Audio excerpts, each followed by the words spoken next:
Yo, what is good, my anime people? What is good? Honestly, this show definitely just has definitely shocked me when it comes down to how they're about to handle things. I apologize if the audio is kind of faulty. I do not have my headphones in, so I'm trying to talk slow, concise, and clearly.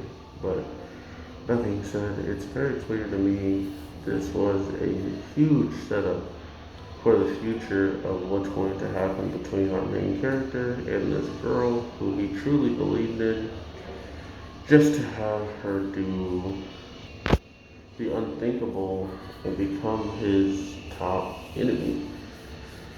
Now, this would be all well and good and easy to digest, but the beginning of this show showcased that he would be working with her. She was actually the woman on the auction, if I remember correctly, who started just blasting people. So, in my opinion, it's not that well written on the case of I could, I knew, or I know she's going to end up with him, you know. Not only that, it's the only woman he's actually showcased any affection towards outside of the training and all that stuff. By kissing her and doing stuff like that, it just goes to showcase he's more involved with her than any of the other girls. Not only that, we can clearly see that she is ridiculously talented and can do things that she doesn't need him to do for her, but she is amazing at acting and playing things off. So I was not surprised when we see our main character's face after hearing he has to assassinate this girl who is nothing but the sweetest person. And then we're going to hear exactly what happened to all these troops. It makes sense why her city is so prosperous. It's doing well, it's doing great for itself. And seemingly there's probably all of these ridiculously dressed up soldiers that she could have at any time giving her information about anyone that needs to be done.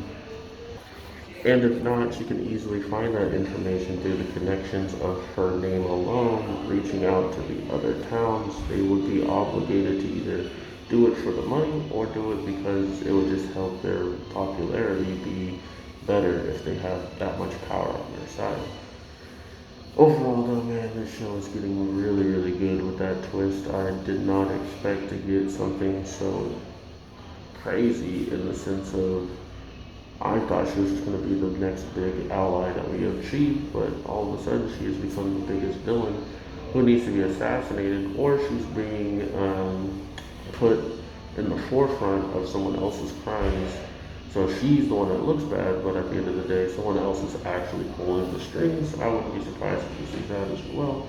So with all that being said, I really do hope y'all are having an amazing day, night, evening, whatever the case may be. Let me know what you think is going to pop off of this assassination. Do you think he's going to betray his whole entire family and go against them to protect her? Because somehow, some way, he ends up with her. So what is the circumstances that could happen? And the hero having a divine treasure doesn't really shock me to give us more information on how dangerous and critical the situation is for the hero to be building up his power if he already has abnormal strength at the beginning. If he gets divine treasures, he's just going to be that much more deadlier. But with all that being said, take care everybody, have an awesome one, and I'll talk to you in the next one. Peace.